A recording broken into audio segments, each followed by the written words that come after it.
What's going on, Heat Nation? It's your boy Ernest, back again with another Miami Heat Talk video. I hope everybody's having an amazing day so far, and for all y'all fathers out there, I hope you guys had an incredible Father's Day weekend. I sure as hell know that I did. But let's move forward. You know, we're here to talk about one thing and one thing only, and that's the Miami Heat basketball, okay? So there's a few things I want to talk to you guys about, and it's like I've mentioned in previous videos, you guys, during the playoffs, I was cutting videos every day, every other day. There was a lot going on. Right now, it's the off season. We're about a week and a half away from the draft. A few days away from the draft. And free agency is coming around the corner on July 1st. So you're going to see a lot more things going on with the Miami Heat. But right now, talks are slow. NBA Finals just finished. Congratulations to the Golden State Warriors for pulling it off. Before we get to the Miami Heat, I want to touch on that a little bit. I give immense credit to Steph Curry, okay? Now, give credit to all those guys, but Curry broke out in the NBA Finals. Curry made sure that the Golden State Warriors would not lose. So hats off to you, Curry, finally getting the NBA Finals MVP. He lost it to Iguodala in 2015, lost it to Durant 2017 and 2018. So it's great to finally see Stephen Curry get the praise that he truly deserves, and he won it without Durant. So this is going to put his legacy way up there. Congratulations again, my man. You're a family man. You're a great husband. So it's really good to see a man like you prosper in this world. Congratulations again. But now let's move forward to the Miami Heat, okay? First topic.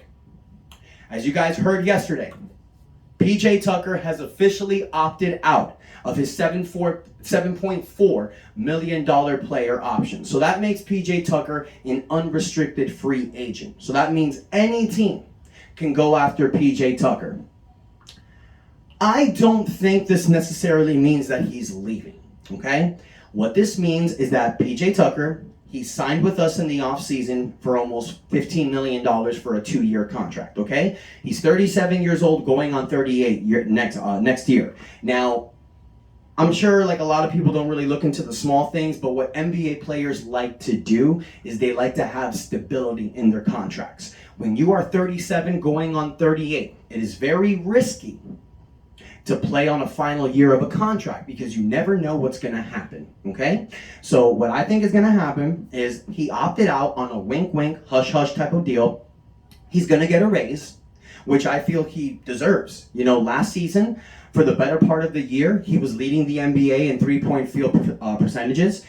He doubled his scoring intake than what he was with Milwaukee. He averaged 3.7 points a game with Milwaukee in the 2021 season, averaged almost 8 points a game with us. He had some tremendous defensive stoppage against some of the biggest stars in the NBA. That's going to require him to get a raise. I'm all good for it. If Miami brings him back on a 2-year contract worth anywhere from $8 to $9 million a year, he deserves it. Now, here's what I'm going to say. If you're going to bring back P.J. Tucker, there needs to be an agreement on that second year. The second year cannot be a player option, okay? We need to bring him back similarly than the way we brought back Dragic in 2021. We signed Dragic to a 2-year deal. The second year was a team option, okay? And for those of you that don't know, what a team option is that for the year that your option is due, it is the team's decision if they want to keep you or if they want to release you. Like P.J. Tucker did this year. He was under a player option. So that meant that it was under his decision. If he comes back with the raise, Miami needs to sign a 2-year deal, and the team option needs to be non-fully guaranteed. What that means, you guys, is that all NBA contracts, the majority of them are under fully guaranteed, which means no matter what happens, the player's going to get his full money, okay? So Miami needs to have an agreement with Tucker that for his second year, where he's going to be 38 going on to 39, it cannot be fully guaranteed because you never know what's going to happen. I think if they agree to that, no problem. Bring the guy back. Now, there's going to be other suitors for him, though, you guys. You know, he is a very good defensive player. He can hit the open three. He can even hit a contested three. Yes, he's 37 going on 38, but you're going to have a lot of teams out there, championship contending teams, that are going to go after his services because he is a type of glue player that can give that team exactly what they need. You saw it with Miami, okay? Miami was a 6-seeded team. The only difference that they did was that they brought in P.J. Tucker, they traded for Kyle Lowry. With those two veteran presence, with those two championship pedigree players, we became the first seed and went to the Eastern Conference Finals. Teams look at that. They look at a guy like P.J. Tucker and they think, damn, this guy can be the glue. Now, I don't know if Golden State would go after him because Draymond Green and P.J. Tucker are kind of one and the same, but you never know. And then there's also teams like Milwaukee. Milwaukee could go after PJ again. They might see the fact that they didn't have success in 2022. They could look at PJ's services with them and think, damn, we got to bring this guy back. There's the Memphis Grizzlies. PJ can be a perfect fit there. The Phoenix Suns can go after him. There's a lot of teams that are going to go after him. But here's the thing. Miami's going to offer him what he wants. Miami can bring him back on an $8 to $9 million contract. I'm not 100% sure if we have to dip into the mid-level exception to do that. We don't own his birds rights. He was only with us for a year. So whatever we bring him back on, it is going to count against our cap. So if anybody knows that, I've been trying to research it. I still can't find the full answer. I'm not 100% sure if the Heat need to use their mid-level exception to bring him back. I'm watching 5 Reasons Sports, I'm watching Tobin, I'm looking in Google. I really don't have the answer to that question. The moment I get it, I'm going to let you guys know. But if one of you knows, please drop it in the comments. Help your boy out. Now with PJ, bringing him back, you need to think of something else. He did break down in the playoffs, okay? So if you're going to bring PJ back, he needs to have an understanding that if we tell you to take games off, take games off. We need you when it counts. We don't need you in game 75 when we're not fighting for anything. We were this past season, but next year can be different.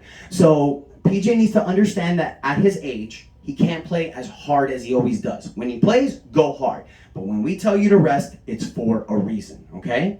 So those are my thoughts on P.J. Tucker. Would I love P.J. Tucker back? Absolutely. But if the numbers are ridiculous and the fact of the age that he's at, if Pat Riley feels that we can go another option, definitely take it. Because at the end of the day, you guys, Bam Adebayo and P.J. Tucker are a power forward and a small forward playing as a center and a power forward. We saw in the playoffs one of the biggest things that we needed was a real center, was a guy that can come in and go against people like Joel Embiid, Robert Williams, all these big guys that can really make some impact on teams. We saw that that's where we were lacking. Now, I love Omar Yurtseven. I know you guys are saying unleash Yurt. Absolutely. I feel the same way. Omar Yurtseven, in the 16 games that Bam Adebayo did not play on that thumb injury, he averaged a double-double. He shows you what he can do. Now, what he needs work on is on the defensive end. I feel Miami, he can fix it. I think Yurt is going to definitely be an option next year, especially if we don't bring back Dwayne Dedmon. We have this option here with Omar Yurtseven, whether to keep him and play him or to use him as a potential trade chip. Now, the way that we can use him with the potential trade chip is if we bring somebody else in. We got the draft coming up. We can bring in a young big man. We got free agency coming up. We have both of our exceptions. We can maybe make a stride and bring in a big man. There's a lot of guys out there. There's guys like Dwight Howard to name one. I've named a few before. I'm not going to go over it right now, but there's a lot of guys that are going to be out there. Maybe it's time to bring Bam to the power forward position. But the only way you can bring Bam to the 4 is if you have a reliable 5, a stretch 5. Because one thing Bam does not do is shoot threes. We need somebody next to Bam who can hit the 3-point shot. 2 of the best power forwards we had next to Bam Adebayo. One was in 2020, Jay Crowder. I feel Jay Crowder was the perfect number 4 next to Bam. We lost him to Phoenix. Number 2, P.J. Tucker. I wasn't a big fan of Trevor Ariza. I wasn't a big fan of Myers Leonard. Kelly Olynyk was okay. But these were the 2 guys that played perfectly next to Bam. You're going to let PJ go, you need to make sure that the person you bring in next to Bam is going to be a killer, all right? Omar Yurtseven can hit the 3. He can. He's not a shooter, though, but he can. Boy steps up defensively, who knows? We can have a Yurt and Bam combo. Or Yurt comes off the bench for Bam. All right? So I want to hear what you guys think about that. Do you think it's time for Miami Heat to go after a true big man, or is Yurt that answer? Moving on. I want to talk about a few things with free agency. Now, I want to talk about these things because I've been seeing it in my comments, and I've also been seeing it in ESPN. I've also been seeing it in other YouTube videos. There is this thing out there that a lot of people are talking about. What if Kyrie Irving comes to the Miami Heat? As you guys know right now, Kyrie Irving and the Brooklyn Nets are at an impasse. They're not agreeing, okay? For obvious reasons. The guy is under a player option. He has until June 29th to make this decision. He hasn't made it yet. Is he going to opt in and cash out on that money, or is he going to opt out to get a bigger contract? Kyrie Irving is 30 years old. The days of these monster contracts are slim and none. Kyrie Irving can sign his final full max contract. It'll be 4 years, 5 years at the max. If Brooklyn is willing to do that. I understand why not. If I'm Brooklyn, I don't want to do it either. Dude doesn't even play more than 50 games in a season. And when he doesn't play, he's one of the biggest head and dramatic cases out there. But I will say this. When he plays, when Kyrie Irving plays and he is fully committed, he is one of the best players in the NBA. Not point guards, players. Offensively, he is one of those guys that you just can't stop. He proved it in the playoffs. Kyrie Irving shows that even with this crap that he does during the season, when called upon, and the biggest moments in the playoffs, he'll step up. Let's not forget that shot against Golden State in 2016 to seal the NBA Finals for Cleveland. Kyrie is a killer. Here's my problem with Kyrie. Y'all heard it before, and damn it, I'm going to say it again. He ain't going to fit the Miami Heat culture.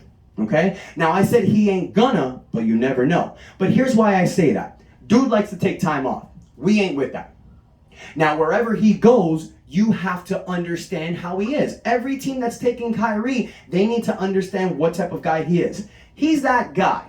When you're a manager, for example, let's say you're managing a sales company, and your top #1 seller can close anything. He's the best salesperson. He's got the best energy, the best charismatic attitude. He goes in there, he closes deals. But he calls out every week. He only comes to work 4 days a week. He'll come to work 3 days a week, 1 week. He'll take a week off. He'll use excuses. He'll always ask for vacation. But when he's working, he's your #1 producer. You want someone like that, but you hope and pray that their work ethic grows stronger. So Kyrie Irving, he's an incredible ball player, but it doesn't seem like he has the best work ethic in the NBA. Now, those are all signs of why you say, I don't want that guy on my team. However, Miami Heat have the greatest culture in the NBA. We turn players from lazy to champions, i.e. Antoine Walker. Okay? We can take people who are at the bottomless pit of their careers and make them champions, i.e. Chris Birdman Anderson. I'm just saying this, you guys, because, look, do I want Kyrie on this team? Absolutely not. But if it happens, I ain't going to be mad about it. Now, how do you make someone like that happen? You got to trade Duncan Robinson. You got to trade Kyle Lowry. You got to give them a young player, throw in some draft picks. It could happen. You got to match the numbers. I mean, you lose Duncan Robinson, Kyle Lowry, you throw in Omar Yurtseven or maybe a Max Strus with 2 first-round draft picks, you're getting one of the best players in the NBA with this group of Jimmy, Bam, Tyler Hero. So if it happens, I wouldn't blame the Godfather. I just don't feel like he fits in the system. However, saying all that, if he's here, he could change. Another small rumor I want to get to, Detroit Pistons Jeremy Grant. Very young electric player. I think he's like 22, 23 years old. He's a huge up-and-comer. Averaged 19 points a game last year. 6'8", can play the 4 position. There's been a lot of rumors surrounding Jeremy Grant the last few days. I love Jeremy Grant. I think Jeremy Grant would be an excellent player. He's not the best defensive player, but he can hold his own. Now, bringing a Jeremy Grant to this team, you're going to have an electric front court. Jimmy Butler, Jeremy Grant, and Bam Adebayo. 3 people that play with speed, power, and a lot of energy. And Another thing about Jeremy Grant that I would love him in this team, same reason why I would love Kyrie here. The main thing we need to focus on this offseason is our defense. Excuse me, oh my God. Offense, wow, what's wrong with me? No, guys, defense is what got us to the Eastern Conference Finals, but the offense killed us. Okay? We saw it that Jimmy Butler had to just put this team on his back and go. There was a lot of times that he had nobody else to help him out. Yeah, Max Strus would hit a 3 here. Yeah, Kyle Lowry had a game here. Yeah, Bam Adebayo had a game there. But nobody consistently stepped up as that number 2.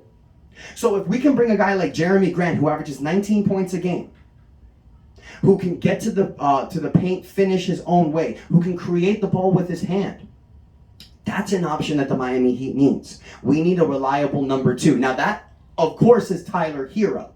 But as we saw in the playoffs last year, Tyler didn't step up. He needs another year. He needs more experience. Maybe. But that's definitely something that I would think about. Now, if Detroit asks for Tyler Hero, fuck you. I'm not giving you Tyler Hero for Jeremy Grant. That ain't happening at all. The only way I'm trading Tyler Hero is if I'm getting somebody who is going to guaranteedly take us to the NBA Finals. Now, if that's going to be Kyrie Irving, an agreement needs to be made. Kyrie, if you're going to play on this team, you got to play 70 games, at least. Make it an incentive for the contract. If he plays more than 70 games, bump him up an extra $1 million. That's where incentives come in. Now, he might not care because he's lazy as crap, but you never know. And I'm saying all this, you guys, as a Heat fan. I don't personally know Kyrie Irving. I don't personally know Jeremy Grant. I don't know what they're going through in their lives. But if you're playing professional basketball in the NBA, you always got to be 100% ready. That's just a fact. And then the last little piece that I want to talk about, you guys, I mentioned it a little bit before, but one of the main things we need to focus on this offseason, we need to bring some size into this team. I don't know if we're bringing Dwayne Dedmon back. Yes, Yurtsevin is 7 feet, 265 pounds. He's a big boy. But we need to bring somebody who's going to help us out during the 82-game season. Someone who can bring in some presence off the bench or possibly starting in the playoffs, okay? I love Dwight Howard, but Dwight Howard's 36 going on 37.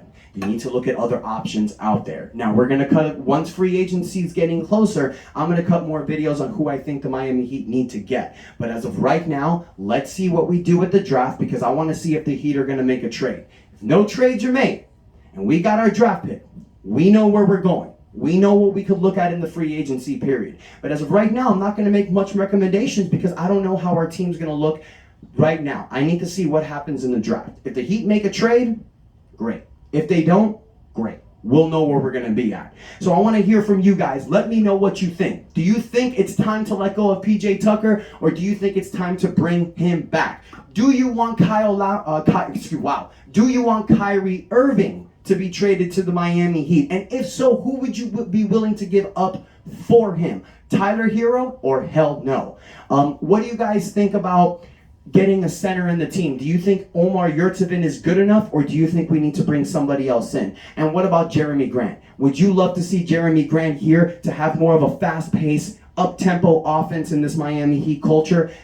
Bringing in Jeremy Grant and taking out P.J. Tucker is going to bring nothing but speed to this team. Let me know what you guys think on the comments. Hit the like button, but most importantly, you guys, take a moment and hit that subscribe button. Let's get me up to 1,000 followers. If we get to 1,000 subscribers by the beginning of the NBA season, I will be doing a free jersey giveaway, okay?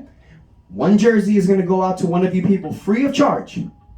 So let's get me to 1,000 subscribers. So go ahead and share on your social medias. Let your friends know that are Miami Heat fans. Hey, come check out Miami Heat Talk.